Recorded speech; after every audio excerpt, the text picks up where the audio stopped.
Doo-doo-dee. It's Nandi! Hello guys, hello, it's Nandi. I'm super excited to do today's video. It's my first video as an official Snowprint content creator after they accepted my application about a week ago. Very, very happy about that, and thank you guys for the opportunity. It allows me the chance to bring you character footage like I'm doing today and play around with characters and guild bosses, etc. Before they become released to the general public, so that we can create some footage like we have done today in order to, kind of give you guys a bit of a sneak preview. I'm super, super happy to do this. I've already said that, I know, but I'm really happy and I'm really excited, especially because this is a Tau character and we're going to get to play with Darkstrider. I'm going to get to show you some of his skills in action, dissect his kit, see how he synergizes with the other two members of the Tau Empire faction at the moment. And yeah, I mean, let's just get straight into it. I'm super happy here. So here we are, we've got Darkstrider here in action against Snapareka, who's one of the orc units. The first thing to point out is that Darkstrider is a character who has a movement of 3, which is about sort of game average at the moment. On the top left-hand side of the screen, you can see that he is at 1 red rarity and looks to be equipped to silver 1. And those are his health and armor stats and damage stats. I don't have anything else apart from what you can see on the screen, so I don't know what weapons he has equipped, what armor he has equipped. In terms of his attacks, he's got a melee physical attack and he's got a ranged pulse attack. So, relatively low piercing attacks there. He has the Tau trait of close combat weakness, which reduces efficiency in melee range. And he also has the trait Infiltrate, which means that the character does not trigger Overwatch. He has 2 skills. His active skill is called Fighting Retreat, which means that he puts a marker light on adjacent enemies, and when they are affected by the skill, they do fewer hits and deal less damage as well. Darkstrider and his adjacent allies ignore their close combat weakness for the turn, and Darkstrider also gets to take another turn. His passive Structural Analyzer looks to be a sort of area of effect damage aura, which boosts damage against targets affected with marker light.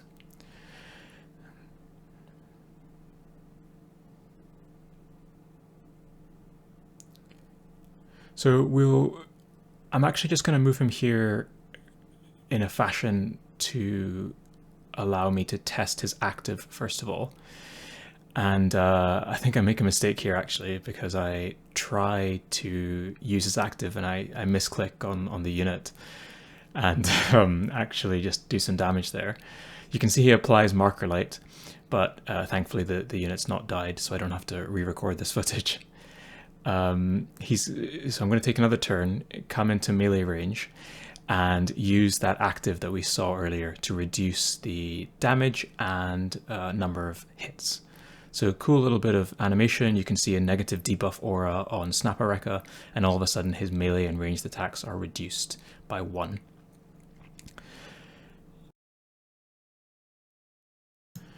So here we go, another little bit of footage. We're going to use the 3 characters of the Tau faction against some notorious orcs. Tau get to go first because they're better, and we're going to start off with Darkstrider's active. So we're running up into melee range against the 2 closest orcs and applying his debuff thing. So he's reduced their attacks, reduced their damage, and then he runs away.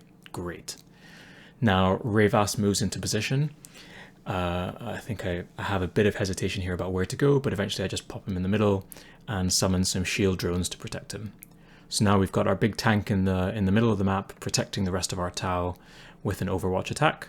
And Shozile, the first character who we fell in love with, is at the back, launching a big seeker missile at the orcs.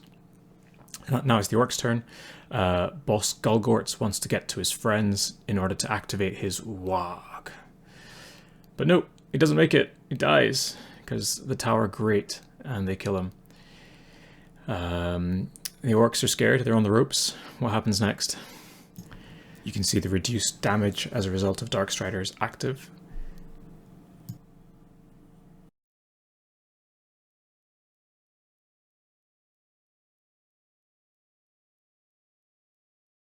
Yeah, I think there's a lot of indecision. They're clearly terrified.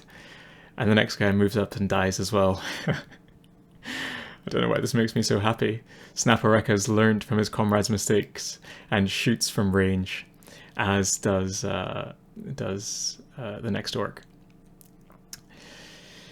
And then we've got Tank Smasher, who runs up and meets the fate of his two previous orc allies who underestimated Revas's Overwatch. The rest of the battle plays out fairly unexcitedly, but all you get to see here is that the three Tau characters that we already have beautifully synergize with each other. They reduce the attack, Darkstrider's reducing enemy attacks, making their offense sort of weaker, which means that if they do try and break past Revas's sort of wall or meat shield, they struggle with that.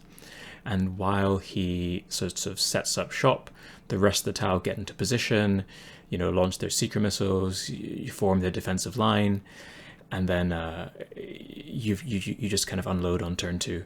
So I'm very pleased to see these three characters, even though we don't have all 5 yet. You can clearly see how these three work together.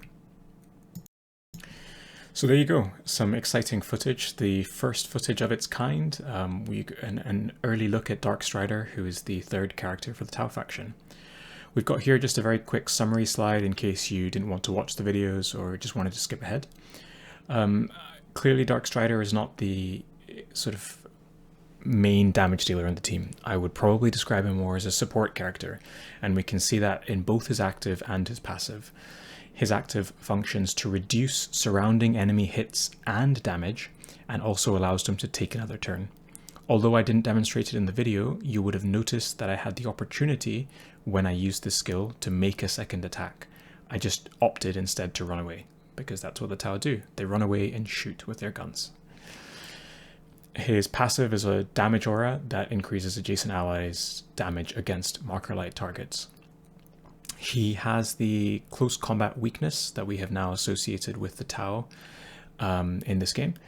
And he also has infiltrate, which means that he does not trigger Overwatch with his movement, which is great, and synergizes very well with his active and his general kind of lore and gameplay. He is a movement 3 character that does physical melee damage and pulse ranged damage with a range of 2.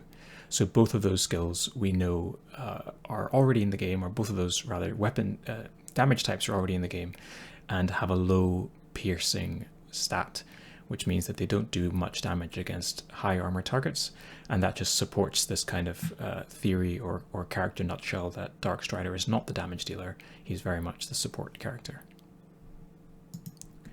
The next little bit we'll look at is just my thoughts about where to use him and what game modes he will be good in and what game modes he will be bad in. I think the first thing to say is that he is going to be weak in guild raids. I don't think there's any ways around that. His skills seem to synergize around marker lights, and unfortunately in the game at the moment, there are no marker light effect bonuses on the boss. I really hope Snowprint fix this so that the Tau can become stronger and more and usable in more game modes, but at the moment it doesn't work, and therefore a lot of this character's kit does not apply to bosses. So don't bring him into guild raids unless you're crazy and love the Tau, like me. He's got weak damage types. Both his physical and his pulse damage types have low piercing stats, and they're also short range with regards to his ranged attack. So he's not a sort of plug and play character that you can stick into any team in other game modes. He works very well with the Tau, and I suspect that's going to be his niche within the game. But it's not all negative. In fact, there's a lot more positives. I think he's going to be a fantastic PvP character. The ability to reduce both attacks and damage of surrounding enemies is really powerful, and the fact that he doesn't have to commit himself to death thereafter and can run away is also great, and not triggering Overwatch just adds to that mobility and utility that this character has. You've seen through the video, even though we only have 3 Tau characters, he has excellent synergies, and the Tau, we're now starting to see how they work well as a faction and the synergies that they have as a faction. Turn 1, reduce enemy damage, set up shop.